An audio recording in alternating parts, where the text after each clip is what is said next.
आज दिनांक 11 फरवरी 2023 दिन शनिवार है।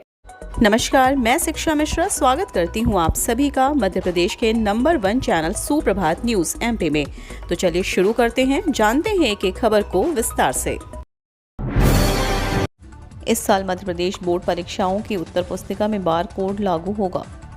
माध्यमिक शिक्षा मंडल की 10वीं व 12वीं की बोर्ड परीक्षा के दौरान किसी तरह की गड़बड़ी या हेर फेर न हो, इस कारण कई बदलाव किए जा रहे हैं। इस साल परीक्षा में विद्यार्थियों को अतिरिक्त उत्तर पुस्तिका नहीं मिलेगी, उन्हें मुख्य उत्तर पुस्तिका में ही लिखना पड़ेगा। इस बार 20 पेज के बदले एक ही 32 पेज की मुख्य उत्तर पुस्तिका होगी। उत्तर पुस्तिकाओं में बदलाव ना हो पाए, इसके लिए मंडल ने इस बार उत्तर पुस्तिकाओं में बार कोड लगाने का निर्णय लिया है। इससे उन विद्यार्थियों को राहत मिलेगी जिनकी कॉपियों में बदलाव होने के कारण कम अंक मिलते थे। मंडल इस बार पायलट प्रोजेक्ट के तौर पर 10वीं के 3 विषयों और 12वीं में एक विषय की उत्तर पुस्तिका में बार कोड लागू होगा। आदिवासी कोटे से नौकरी लेकर धर्मांतरण करने वालों के खिलाफ समाज लामबंद, भोपाल में गर्जना रैली। भोपाल में जनजातीय समुदाय के हजारों लोगों ने भेल दशहरा मैदान में हुंकार भरी। जनजातीय सुरक्षा मंच के आह्वान पर प्रदेश के हर जिले से आदिवासी समुदाय के लोग इकट्ठे हुए। उनकी मांग है कि जो लोग आदिवासी कोटे से लाभ लेकर नौकरी पाने के बाद दूसरे धर्म को अपना रहे हैं, ऐसे लोगों को आरक्षण सुविधा से बाहर किया जाए, उनसे सारे लाभ और सुविधाएं वापस ली जाए। राजधानी भोपाल में डी लिस्टिंग बिल जैसे अहम मुद्दे को लेकर अब प्रदेश भर का अनुसूचित जनजाति समाज आंदोलन कर रहा है। जनजातीय सुरक्षा मंच का कहना है कि ऐसे लोग जो आदिवासी समाज की रूढ़ी परंपराओं, प्रकृति प्रेम और पूजा पद्धति को छोड़ चुके हैं, उन्हें लाभों से दूर किया जाए। शिवराज सरकार की योजनाओं को जन जन तक पहुंचाएंगे मुख्यमंत्री जन सेवा मित्र, कलेक्टर ने सौंपी नियुक्ति पत्र। ग्वालियर जिले को 60 मुख्यमंत्री जन सेवा मित्र मिले हैं। मुख्यमंत्री युवा इंटर्नशिप योजना के तहत इनका चयन हुआ है। कलेक्टर अक्षय कुमार सिंह एवं जिला पंचायत के मुख्य कार्यपालन अधिकारी आशीष कुमार सिंह ने शुक्रवार को जिला पंचायत के सभागार में ग्रामीण अंचल में काम करने की बारीकियां सिखाने के बाद मुख्यमंत्री जन सेवा मित्रों को नियुक्ति पत्र सौंपे। कलेक्टर ने मुख्यमंत्री जन सेवा मित्रों का आह्वान किया कि वे अधिकार बोध से ज्यादा कर्तव्य बोध का ध्यान रखकर आम जन तक सरकार की योजनाओं को पहुंचाने में मदद करें। 50 बेड या NABH पात्र अस्पताल ही दे सकेंगे दवा और उपचार, शासन का आदेश। इंदौर, भोपाल, ग्वालियर और जबलपुर में आयुष्मान योजना के नाम पर अस्पतालों में चल रही धांधली अब बंद होगी। इन शहरों में अब वही अस्पताल आयुष्मान योजना के तहत मरीज का उपचार कर सकेंगे जहां बेहतर सुविधाएं उपलब्ध होंगी। इन शहरों के लिए शासन ने हाल ही में आदेश जारी किया है कि जनरल मेडिसिन के मरीजों को 50 बेड से अधिक या राष्ट्रीय प्रत्यायन बोर्ड की पात्रता रखने वाले अस्पताल ही योजना के तहत मेडिसिन और उपचार दे सकेंगे। यदि इसके अलावा अन्य कोई अस्पताल उपचार देता है और वह इन 2 कैटेगरी में पात्र नहीं है तो उसे भुगतान नहीं मिलेगा। पावर मैनेजमेंट कंपनी द्वारा 4% महंगाई भत्ते का आदेश जारी। MP power management company limited द्वारा कंपनी में कार्यरत कार्मिकों को 7वें वेतनमान में 4% अतिरिक्त महंगाई भत्ता देने के आदेश जारी कर दिए गए हैं। जारी आदेश के अनुसार 7वें वेतनमान में कार्मिकों को वर्तमान में मूल वेतन पर 1 जनवरी 2023 से 4% अतिरिक्त भत्ता देय होगा। कार्मिकों को 1 जनवरी 2023 से कुल 38% महंगाई भत्ता मिलेगा।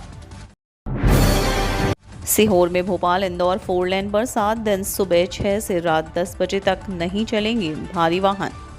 सीहोर के कुबेरेश्वर धाम में 16 से 22 फरवरी तक रुद्राक्ष महोत्सव होने जा रहा है। पिछले साल इस महोत्सव में भोपाल इंदौर 4 लेन पर भीषण जाम लगने के कारण लोग काफ़ी परेशान हुए थे। इस बार जाम से बचने के लिए इस 4 लेन को 7 दिन सुबह 6 से रात 10 बजे तक भारी वाहनों के लिए बंद किया जा रहा है। इंदौर जाने वाले और भोपाल आने वाले भारी वाहन सीहोर होकर नहीं गुजरेंगे। इंदौर से भोपाल आने वाले वाहनों को देवास से डाइवर्ट कर दिया जाएगा। पेंशनरों के लिए राहत भरी खबर, अब मिलेगी ये सुविधा, इस तरह मिलेगा लाभ। लाखों पेंशनर्स के लिए अच्छी खबर है। अब पेंशनर्स पेंशन संबंधित कोई भी अपनी शिकायत दर्ज कराने पेंशन अदालत की मदद ले सकते हैं। वहीं आप प्रधान लेखा सामान्य कार्यालय में पेंशन से संबंधित शिकायतों को दर्ज कर सकते हैं। कुछ टोल फ्री नंबर और वॉइस मेल सेवाएं अब शुरू की गई हैं। और पेंशन भोगी अपनी चिंताओं के समाधान के लिए इसका लाभ उठा सकते हैं। पेंशनरों की शिकायतों के त्वरित निवारण के लिए पेंशन अदालत का गठन किया गया। इसके माध्यम से वरिष्ठ नागरिकों की पेंशन स्वीकृति एवं वितरण संबंधी शिकायतों के समाधान किया जाता है और संबंधित अधिकारियों से संपर्क कर जल्द एवं सही निस्तारण किया जाता है। कमलनाथ का शिवराज सरकार पर कटाक्ष, कहा पहले स्कूलों की छत लीक होती थी, अब पेपर लीक होते हैं। पूर्व मुख्यमंत्री और प्रदेश कांग्रेस अध्यक्ष कमलनाथ ने बीजेपी सरकार पर प्रहार करते हुए कहा है कि प्रदेश में पहले स्कूलों की छत लीक होती थी, आज परीक्षाओं के पेपर लीक हो रहे हैं। उन्होंने कहा कि शिवराज सिंह चौहान ने प्रदेश को घोटाला प्रदेश बना दिया है। आज शिवपुरी के पोहरी में जनसभा को संबोधित करते हुए उन्होंने ये बात कही। उन्होंने कहा कि अब मध्य प्रदेश घोटालों का प्रदेश बन गया और जनता बीजेपी से त्रस्त हो गई है। नेशनल लोक अदालत में 50,000 तक की बिजली चोरी के केसों में होगा समझौता। ऊर्जा मंत्रालय ने आज 11 फरवरी को आयोजित होने वाले नेशनल लोक अदालत में बिजली चोरी के केसों में समझौते का मसौदा जारी किया है। अब उन्हीं केसों में बिजली कंपनी समझौता करेगी जिनके ऊपर 50,000 रुपये तक की बिलिंग है। धारा 126 व 135 के तहत दर्ज केसों में ही समझौता किया जाएगा। मध्य क्षेत्र विद्युत वितरण कंपनी सिटी सर्कल में अब तक 5,132 केसों में से समझौते के लिए नोटिस जारी कर चुकी है। ये केस कंपनी स्तर पर लंबित है, जबकि 450 केस ऐसे हैं जो कोर्ट में लंबित हैं। बिजली कंपनी नेशनल लोक अदालत में बिजली चोरी के केसों के निराकरण के लिए आपसी सहमति से समझौता करती है। जिन केसों में समझौते होते थे उनमें बिल की राशि कोई सीमा नहीं होती थी। 126, 135 धारा के तहत दर्ज हर केस में समझौता किया जाता था, लेकिन इस बार की नेशनल लोक अदालत में राशि निर्धारित कर दी है। महापौर ने सफाई व्यवस्था बेहतर बनाने के लिए दिए निर्देश, प्लास्टिक मुक्त शहर बनाने की अपील। महापौर मालती राय ने सिटी प्रोफाइल एवं सस्टेनेबल सिटी पैरामीटर्स के निरीक्षण के तहत जोन 1 एवं 20 के विभिन्न क्षेत्रों में सफाई, सुलभ जन सुविधा केंद्र, पार्क, नाला, फायर स्टेशन, विसर्जन घाट, कचरा ट्रांसफर स्टेशन आदि का निरीक्षण किया एवं रहवासियों व व्यवसायियों से स्वच्छता संवाद किया। महापौर ने सफाई व्यवस्था एवं कचरा प्रबंधन की उच्च स्तरीय व्यवस्थाएं सुनिश्चित करने, जन सुविधा के दृष्टिगत जन सुविधा केंद्रों एवं पार्कों को अधिक व्यवस्थित करने के निर्देश दिए। उन्होंने रहवासियों व व्यवसायियों से चर्चा करते हुए स्वच्छता की गतिविधियों में सक्रिय सहयोग कर अपने शहर को स्वच्छता में नंबर 1 बनाने तथा पॉलीथीन व सिंगल यूज प्लास्टिक मुक्त शहर बनाने का आह्वान भी किया। मध्य प्रदेश के आबकारी अधिनियम में अब 2 नहीं 3 प्रकार की शराब, हेरिटेज भी शामिल। मध्य प्रदेश के आबकारी अधिनियम में अब तक 2 प्रकार की शराब शामिल थी, लेकिन अब महुआ से निर्मित हेरिटेज शराब को भी तीसरी शराब के रूप में स्थान दिया गया। प्रदेश के आबकारी अधिनियम में विदेशी, देशी और हेरिटेज शराब का प्राविधान कर दिया गया है।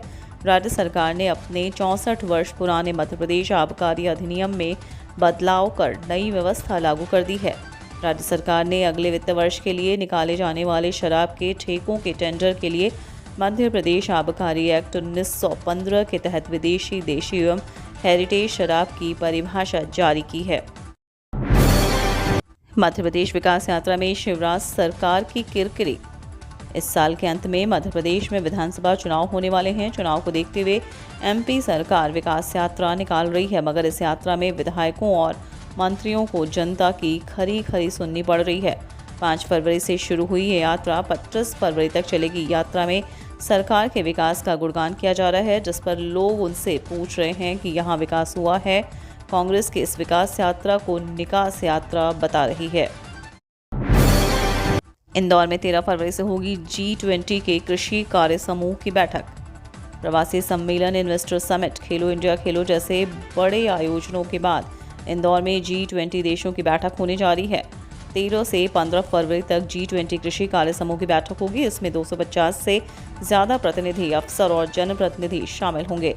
इनमें इंदौरी व्यंजन खास तौर से परोसे जाएंगे। इंदौर की होटल शेरटन में आयोजित होने वाले इस बैठक के मेन्यू को अलग अलग थीम में बांटा गया है। मध्य प्रदेश विधानसभा में अब नहीं होगा इस शब्द का इस्तेमाल, आदेश में किया गया संशोधन। मध्य प्रदेश विधानसभा में अब याचिका शब्द का इस्तेमाल नहीं किया जाएगा। इस शब्द की जगह अब आवेदन लिखा गया है। मध्य प्रदेश की विधानसभा में वर्षों पुराने इस शब्द पर अब रोक लगा दी गई है। अब इस समस्याओं के निराकरण के लिए आम जन याचिका नहीं बल्कि आवेदन लगाएंगे।